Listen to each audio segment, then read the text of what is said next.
Welcome to Mind Your Business with Cyrus, Webb, and Earl Hall. There are things every business owner talks about. These two business owners and friends talk about those things and so much more. Get ready to laugh and learn. Mind Your Business starts now. And hello, everyone, and welcome back to Mind Your Business. I'm Cyrus Webb. I'll be joined here in just a moment by my co-host, Earl Hall. Here on this program, we discuss business, family, friendship, and all the things that really do go into the life of an entrepreneur. If you guys are new to us here, welcome to the broadcast. There's Earl. I'm going to go ahead and bring him in. Hello, Cotton. Good to be able to see you. Glad you could be able to join us. Cotton, glad we found each other over here. Earl, how you doing? Doing great, man. How you feeling, my man?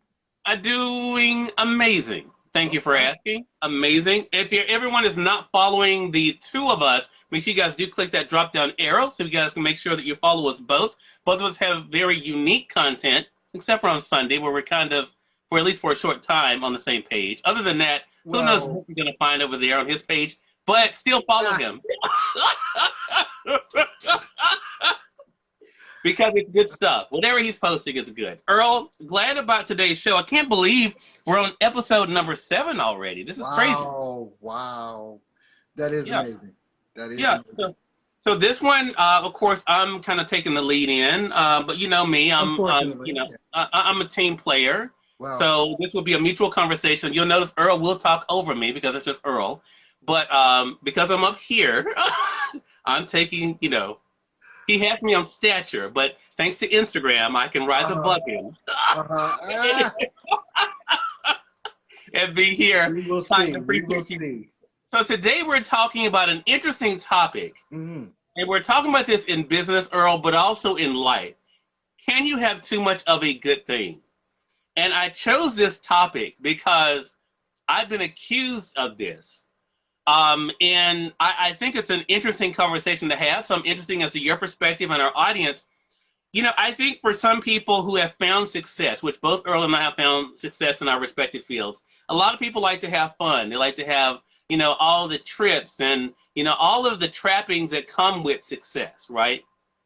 Yes. If I had me a DiGiorno pizza and sometimes some hawkhead sauce, but don't tell my mom because she'll want some. Or something simple like that, I'm good. I'm not a person who's big on stuff, but I think there is an interesting conversation to be had about this on two extremes. So let's start there, Earl. How important has it been for you to, in some way, outwardly celebrate your success and show your success?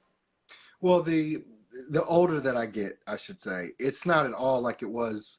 I mean, I'm in my almost mid-50s now. When I was in my 20s and 30s and even through some of my 40s, I think I've told you I've always coveted like having a brand new Corvette, right? Mm-hmm. But that's gone. It's like, no, don't need a Corvette. Really don't feel like I need much of anything. Most people know me as a gearhead. I love gear and buying things like that, technology. That stuff always interests me. So my play money kind of goes into some of that stuff from time to time, but I think the American dream that we're all sold or were sold earlier on in our years, people want to be able to show that success that they have, whether, like you said, the car that they drive, the house that they live in, the clothes that they wear, things of that nature. But you look at the wealthiest people in the world, it's almost like they care nothing about that. Someone like a Mark Zuckerberg, wears the same T-shirt, every day, remembering Steve Jobs, the black turtleneck and the jeans, So it's things I've heard people say, and I haven't attained the stature yet. But people say when you make a certain amount, when you get to a certain amount of money, okay, now what? And if there's nothing there substantial, it's almost like I feel like people get lost. But people that are looking for things to make them happy or even money, it does not. It is an internal thing that has to be addressed. And so many times we try to express it outwardly to get the approval and the accolades of people. I agree with you, Earl. I want everyone to write that down. Oh my God, write that down. This is recorded, right? So I agree, Okay. But I do think one of the things that has happened in the world, and you and I have discussed this before, is that when people are sold, speaking of what you said, sold, forget the American dream, the dream of an entrepreneur. Yeah. What do we see in the videos? We see the cars. We see the boats. You want this life. You want to live in this house, right? So people, they get into a certain industry with that in mind, thinking, I'm getting into this because I want that. Yeah. And what I always thought was fascinating about the Earl, and you and I have talked about this, is that if you're not getting into it because, one, you love it, yeah, and two, you know why you're getting into it as far as the audience goes, how is that even sustainable? And that's why I think it's so interesting how people who were sold on that idea of what an entrepreneur looks like, you know, going to the parties, having this girl, a guy on their arm, and, you know, just being the person. It's like, okay, all of that because of what? Exactly what is it for, right? So, Earl, what do you think about that? When you look at, especially because of social media, we see it all the time. We see this pushed in front of us. What do you think about the way the entrepreneur life is being sold? Do you think, because that's the way I see it, but do you think it's been sold more on finding a passion, doing what you love and who you want to serve, or what you can get out of it if you become this or that? I believe the way that it's sold is what you can become. It reminds me of the movie. I don't know why I can't think of the name of the movie with the guy, Sell Me This Pen. Do you know what that movie was? No. You know, oh gosh. He was an investor on Wall Street. Wall Street shut down. Then he went and got a job selling penny stocks. The Wolf of Wall Street. Wolf of Wall Street. Thank you. Yeah. And there was a line in there where he was talking to his father, and his father was saying, "This is obscene," you know. And he said about his team or his employees, "I want them to want to live like me." Yeah. So it's like selling that dream, and so many times, especially in some of this marketing that's going on out there, people make it sound like it's easy, and believe me, it is not. It is not easy. It is hard work. Sometimes it's sleepless nights. Sometimes you have to fail to success. And people don't look at that way at all. It's like, nope, I'm going to buy this course because they said I can make $1 million in 30 days. All I have to do is what they tell me to do, and I'll make that $1 million in 30 days.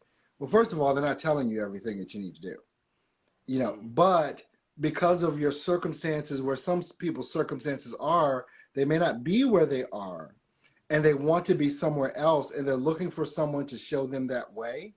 Yeah. And that's how a lot of these entrepreneurs out there for over the past, 15 years since the internet has really been popular, they're selling the dream.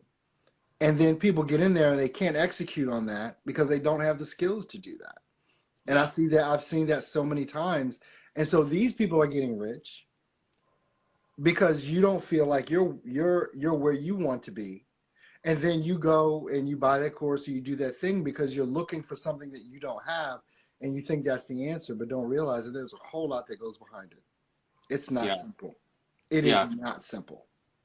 Cotton says it's really about them making money off you. That is so true. I want to say, for those who are just coming in, welcome. You all are watching Minding Your Business. I'm Cyrus Webb. That's Earl Hall down there. Today we're talking about the topic on our 7th episode. It's hard to believe. Yes. But can you have too much of a good thing? And we're talking about it in relation to when it comes to playing versus working. Because this show is about business, friendship, entrepreneurship. And a lot of times is that what we're just talking about now is the way the entrepreneur lifestyle is being sold, that it's glitz and glamour.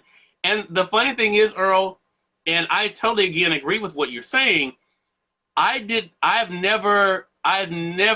a person who was into that stuff anyway. So that would not have appealed to me as an entrepreneur. You saying, oh, you can drive this car, you can have this person, that kind of thing. That has never appealed to me. So that would not have allured me into being an entrepreneur, starting a business. For me, it was all about what my passion was and also the people I wanted to be able to help.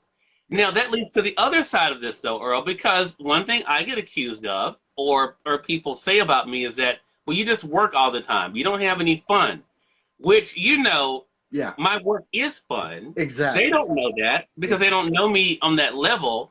But they think you just work. My mom says this to me all the time. You're always working. You never do anything for yourself.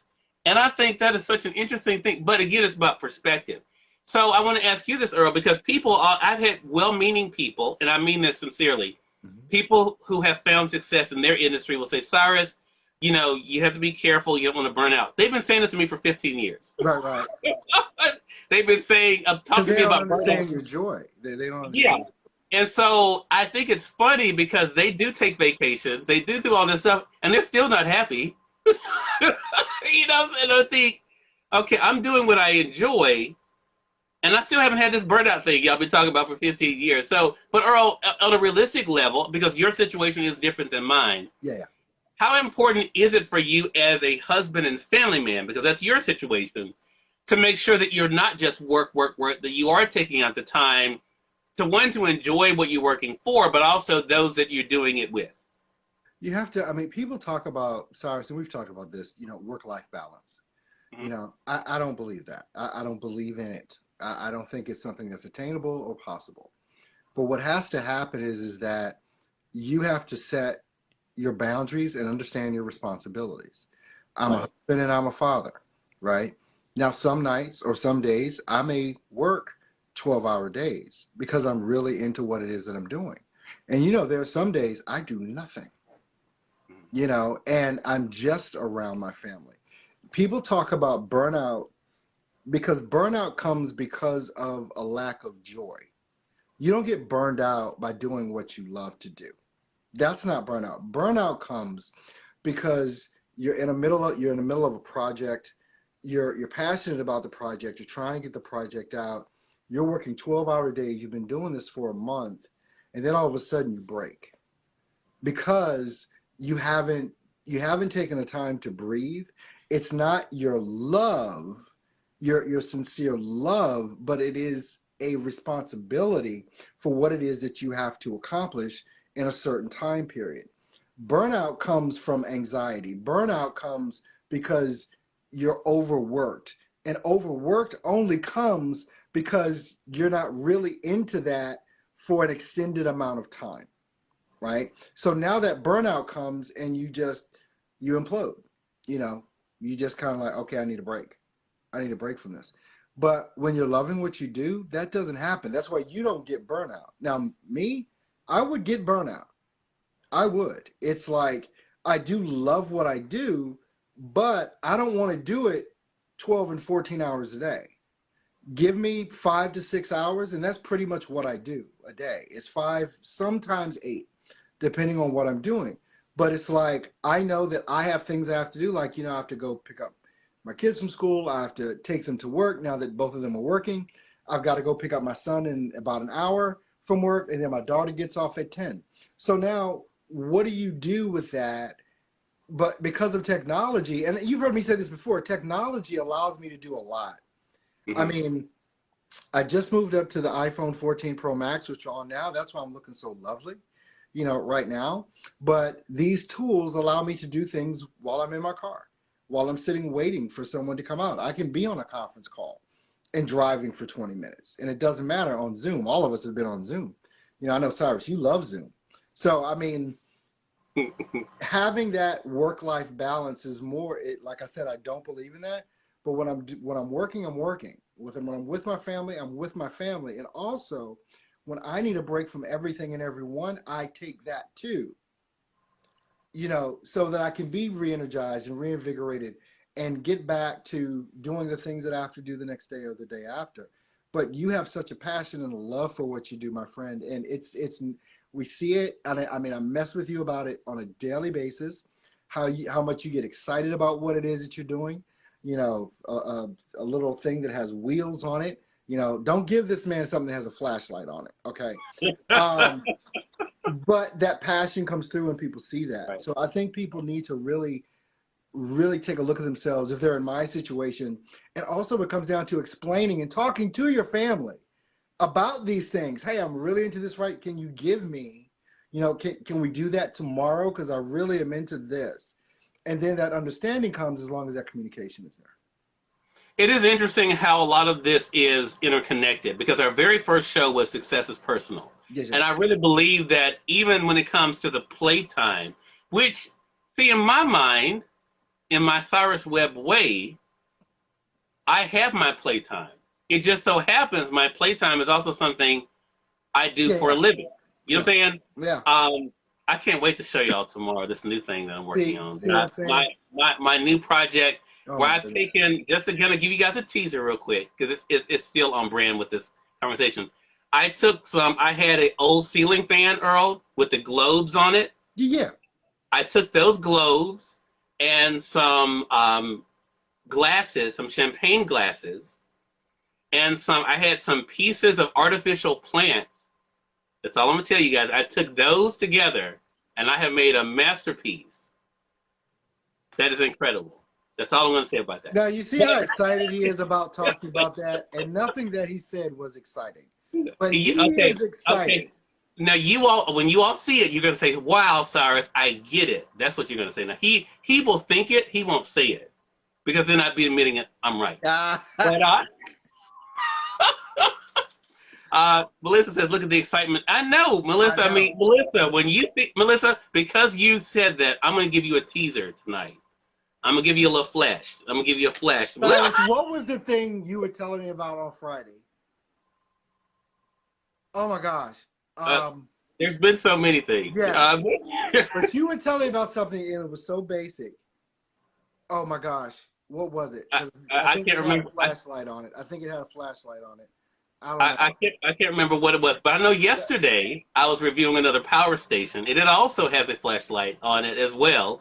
And it's on sale right now. I'll be telling you guys about that more on Cyrus Webb Reviews. But Earl can't help but do an infomercial if he starts talking about this something. is not you brought it up. You brought it up. I was giving an example, but I think this is the whole thing about can you have too much of a good thing? In my mind, in what I do, the answer is no.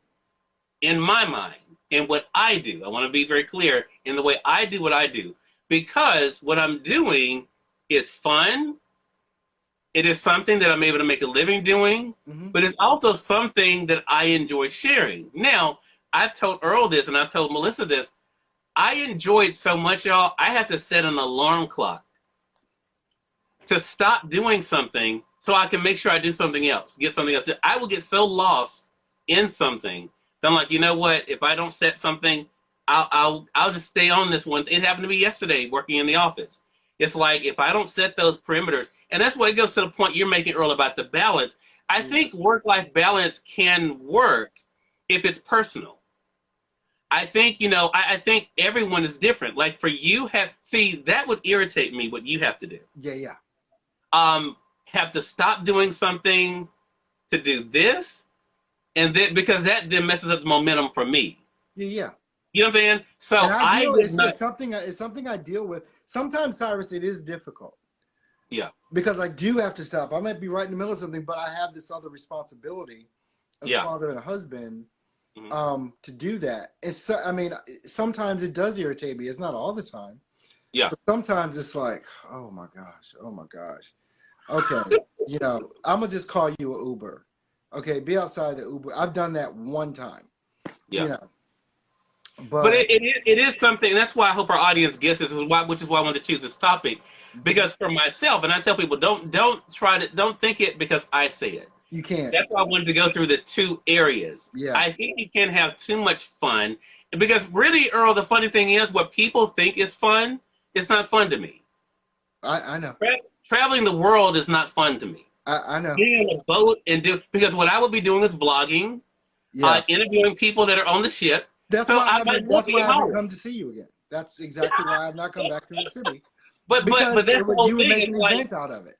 Yeah, I mean, I think that's the whole thing, though. I think people try to make what is fun and exciting for them. They think because you're not doing it, you're missing out. Yeah. And I mean, you have that issue because that's not the norm. I understand it because, we've been friends for so long. I understand who it is that you are. So it's weird to me, but I understand it. Okay, hold on. I want to make sure I'm getting this on the record. Are you saying I'm not normal? Is that what you're saying? Yes, I'm coming back. Yes, Melissa says, come on back, Earl. Exactly. How you live is not the norm. It's the norm for you, but it's not the norm that any of us grew up with. But it fits who you are. And I know who you are, so I know in your bubble. It's not weird. That's just who you are, and you've set very good boundaries for yourself, which I've always commended you on. And you don't allow people to break those boundaries. You know, it's just that it's just as simple. So I think people would see you as weird because you do get up at 3 a.m. and go to bed at 10, and all you're doing is working that whole time. That's not for me. No, I ain't doing all that. But I'm not having as much fun as you're having either. I'm not as satisfied as you are either. Yeah. Well, Melissa says, we know you're not. So, Melissa, I don't know if you're in good company or not. So I'm going to, Melissa, girl, I'm going to take, I was taught today in service to treat people with grace. I'm going to treat you with grace, Melissa. It's you know, the company you keep may determine what you consider normal. You know, I'm just saying, I'm not saying you're right or wrong, you know, but I do think this is an interesting conversation. And I hope our audience will ask themselves this question. Also about why they're doing what they're doing, Earl. Because if they're becoming an entrepreneur because of the trappings, supposedly. That's not going to satisfy you. And it's not going to last. No.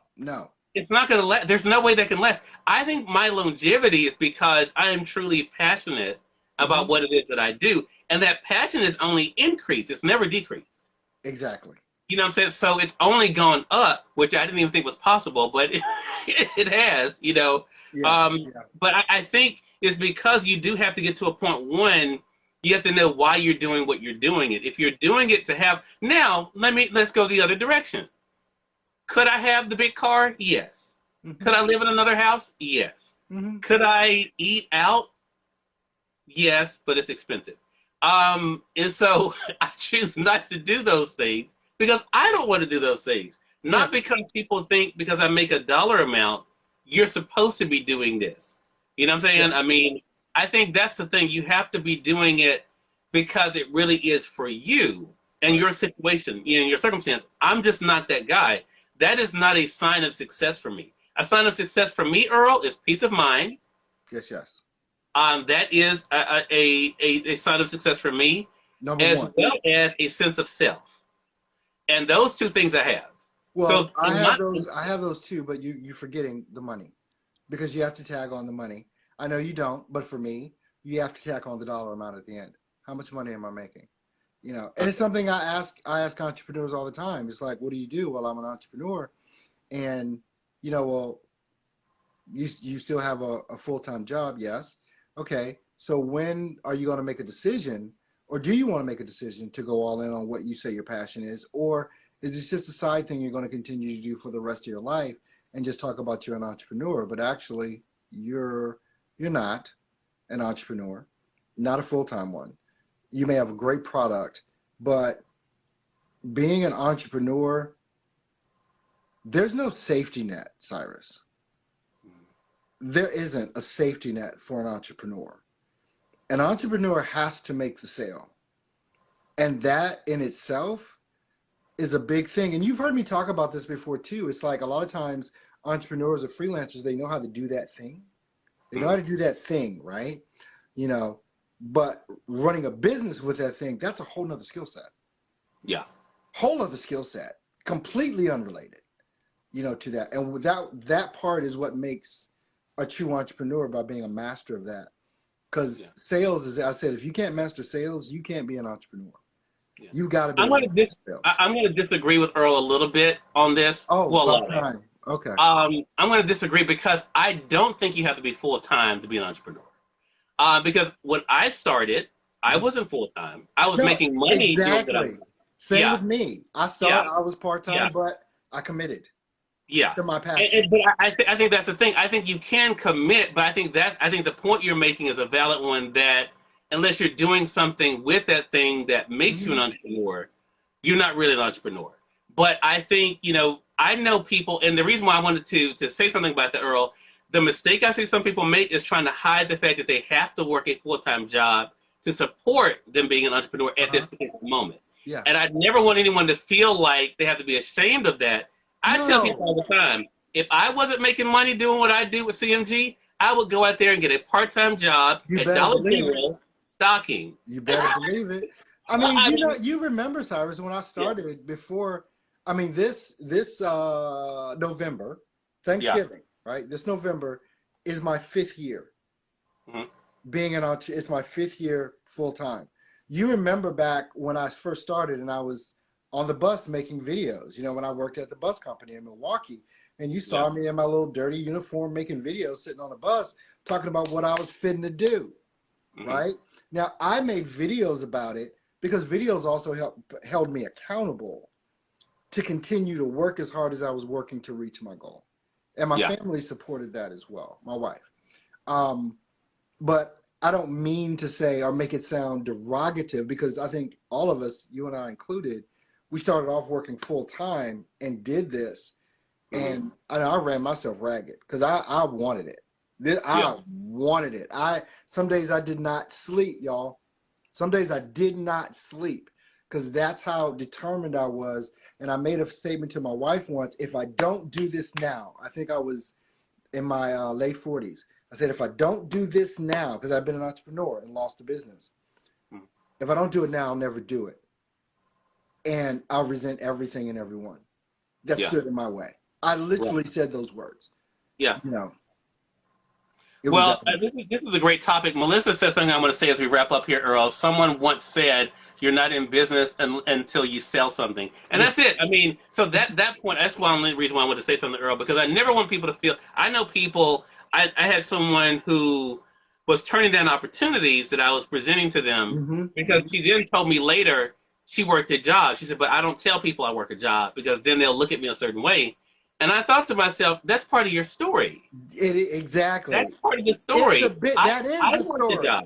Yeah, I worked a job, until my full-time job got in the way of my being an entrepreneur. You know what I'm saying? So, I mean, I just wanted to mention that for that reason. This is a really good topic. Again, so the question being, can you have too much of a good thing? It really is about perspective.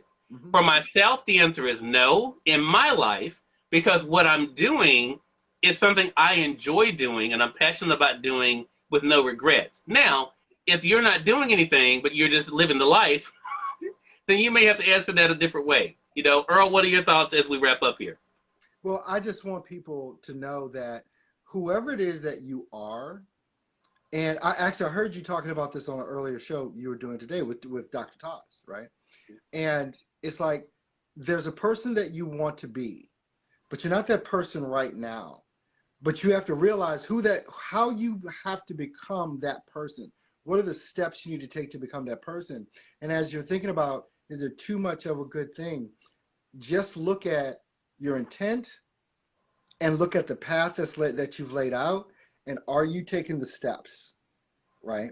And I think those are important things to take a look at.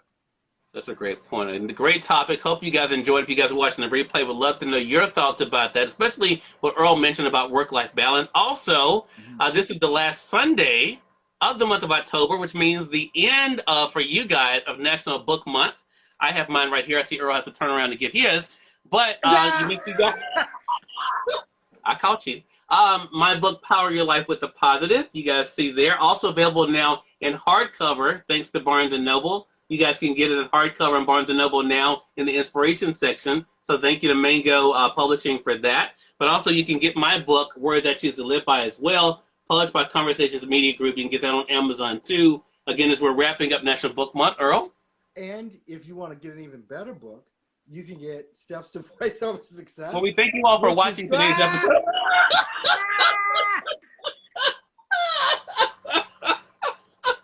I'm sorry, Earl. Go ahead. I'm not. Oh my God. Available on Amazon in paperback and on Kindle, published by yours truly with no help from anyone. No, it's not in Barnes & Nobles, but you don't have to go anywhere. Just order it and it'll come to your house. Go ahead and grab it. Any entrepreneur, it will help you. BN.com. You guys can go to BN.com online to get the hardcover edition for only $7 of Power Your Life with the Positive. And next week, what we're going to be talking about. Well, that's going to do it for this episode of Mind Your Business. Until next time, you all make it a great one. We'll see you all next week. You all take care. Bye, y'all.